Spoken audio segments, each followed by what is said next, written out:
김정수 무익보강.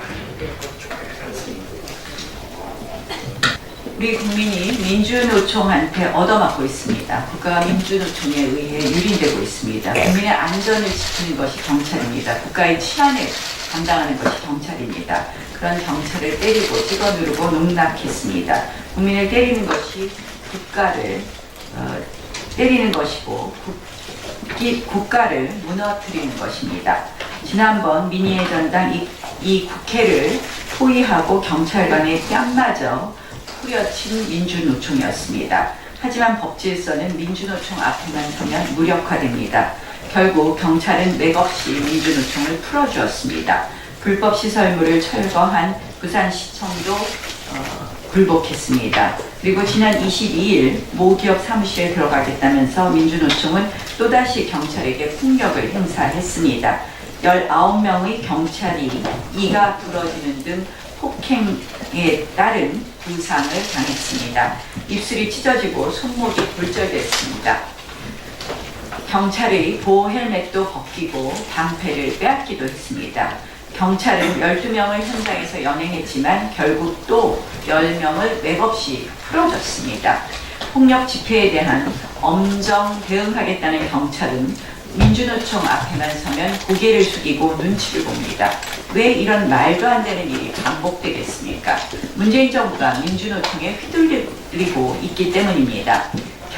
경찰이 민주노총에 엄격한 법의 잣대를 들이대는 순간 바로 이 정권이 경찰을 향해 보복의 잣대를 들이댈 것이라고 생각되기 때문입니다. 차라리 얻어맞고 말자는 경찰의 패배주의가 바로 친노조 문재인 정권이 가져온 현실입니다. 대통령과 청와대가 나서야 합니다. 반복되는 민주노총의 폭력에 대해서 이제 어떠한 반영도 없어야 한다고 천명해야 합니다. 그래야 경찰이 법에 따라 제압할 수 있습니다. 보호해야 할 대상은 국민입니다. 대통령께서 이 부분에 대해서 제대로 엄정한 법 집행에 대해서 천명해 주실 것을 요청합니다. 1분기 가계동향 조사 결과가 다시 한번 소득주도 성장 완패를 입증했습니다. 소득 하위 20%인 1분위 가구의 월 평균 소득이 지난 5분기 연속 마이너스를 이어왔습니다. 특히 근로소득은 1년 전보다 14.5%나 감소했습니다. 그나마 연금, 용돈, 기초생활보장급여 등 이전 소득이 5.6% 늘어서 감소폭이 완화된 것입니다. 1분위 취업 가구원 숫자 감소가 그 원인을 설명해 줍니다. 저소득층의 생계 기반인 일자리 최저임금 쓰나미에 모두 최저 기반인 일자리가 최저임금 쓰나미에 모두 휩쓸려 가버린 결과입니다. 한마디로 문재인 정부가 저소득층을 무소득층으로 만들어 놓은 결과입니다. 일각에서는 소득 분배 개선을 말합니다. 그런데 내용을 보니까 고소득층 소득 감소로 격차가 줄어든 것입니다. 빈익빈, 부익빈에 의한 착시일 뿐입니다. 주목해야 할 것은 또 하나의 충격적 수치가 있습니다. 바로 처분 가능 소득. 우리가 정말 쓸 수 있는 돈이 10년 만에 마이너스로 돌아섰다는 것입니다. 연금이 9.1% 늘고 사회보험료도 8.6% 늘었습니다.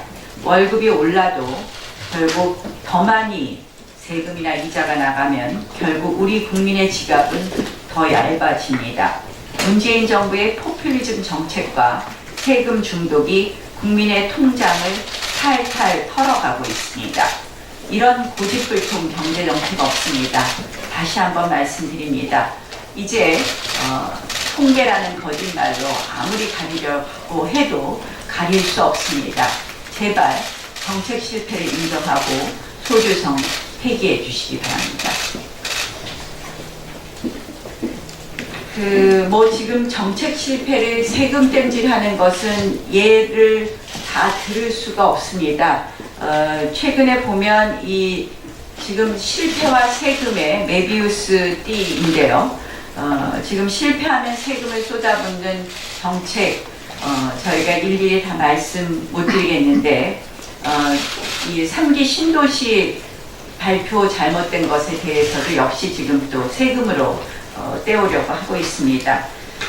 이 부분에 대해서 이따 김연아 의원이 이야기하신다고 하니까 조금 더 들어보시도록 하고요. 지금 국민 혈세 정책 실패를 늘 세금 땜질해서 국민 지갑은 더 얇게 하는 이 정부의 소주성 정책과 함께 세금 땜질 정책 폐기해달라는 것 다시 한번 말씀드립니다. 민주당에게 한마디 드리고 싶습니다. 이 민주당은 집권 여당입니다. 그런데 민주당을 보면 국정에 무한 책임을 지고 있는 집권 여당이 아니라 권력은 잡되 책임은 없는 집권 야당으로 착각하는 것 아닌가 하는 생각이 듭니다.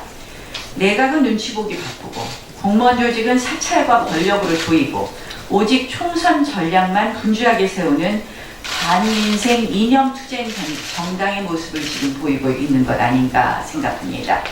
국회 정상화의 가장 큰 적은 집권당 내의 이념 강화와 선명성 투쟁이라고 봅니다. 여당은 의총에서 사실 이 민생 회복을 위해 그 무엇도 할 수 있다는 진지한 자기 성찰이나 반성을 볼 수 없었습니다. 오직 제1야당을 적대시하는 그런 모습만 보였습니다.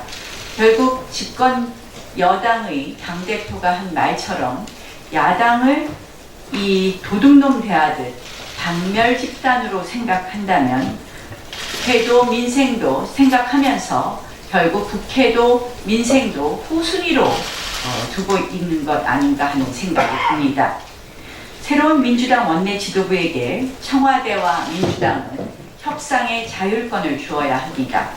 청와대의 하명, 여당 내부 깊숙이 흐르는 이념투쟁의 선명성 강조, 그리고 야당을 국정 동반자가 아니라 박멸 집단으로 생각하는 그러한 생각으로는 결국 원내 지도부에게 여당의 원내 지도부에게 어떠한 핸들을 가지게 못하게 하는 것입니다.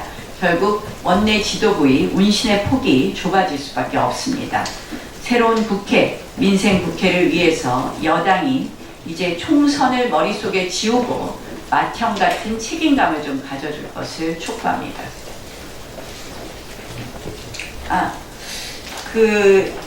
어제 산불 현장 갔다 온 거 잠깐 말씀드리겠습니다. 정말 제가 13일에 방문하고 어제 한 번 더 갔었는데요. 눈물 없이 못 듣습니다. 그중에 한 분이 이런 이야기 하셨습니다. 세금 내는 것이 부끄럽지 않게 해달라, 이런 말씀을 저를 붙잡고 하시더군요. 결국 뭐냐, 이 재해 재난의 사태에 있어서 국민의 안전을 담보하는 것은 국가의 제일 책임입니다. 어떻게 보면 안전에 대한 것은 국민의 헌법상에 보장된 권리라고 생각을 합니다. 그런데도 그분들이 띠를 메고 나와서 농성하게 만들고 있습니다. 왜요? 총리가 여러 번 갔습니다. 대통령도 갔습니다. 사진 찍었습니다. 그리고 최대한 노력하겠다고 했습니다. 그러나 발표된 내용은 그대로였습니다. 지금 추경에도 결국 주민들에게 직접 지원되는 예산은 편성도 되어 있지 않습니다. 다시 한번 촉구합니다. 주민들에게 직접 지원되는 그런 지원 예산을 추경 예산 운운하지 말고 예비비로 곧바로 집행해 주십시오. 예비비는 다음 주 국무회의만으로도 국무회의의 의결만으로도 집행이 됩니다. 결국 그들의 집터에 다시 빨리 집을 짓게 해주시고 그들의 일터가 다시 복원될 수 있도록 소상공인에게 경영지원자금, 우리 안정지원자금 집행될 수 있도록 해주십시오. 만약에 예비비를 정말 지출하기 어려우시다면 저희가 재해 추경에 대해서는 국회 정상화의 조건 없이 이 부분에 대해서 논의에 응하겠다고 수차 이야기했습니다. 그럼 재해 추경만이라도 논의하십시오. 더 이상 산불 현장의 그 주민들의 그러한 안전에 대한 이 책무를 방기하지 말고 그들의 일터와 집터를 빨리 찾아줄 수 있도록 노력해 줄 것을 다시 한번 촉구합니다.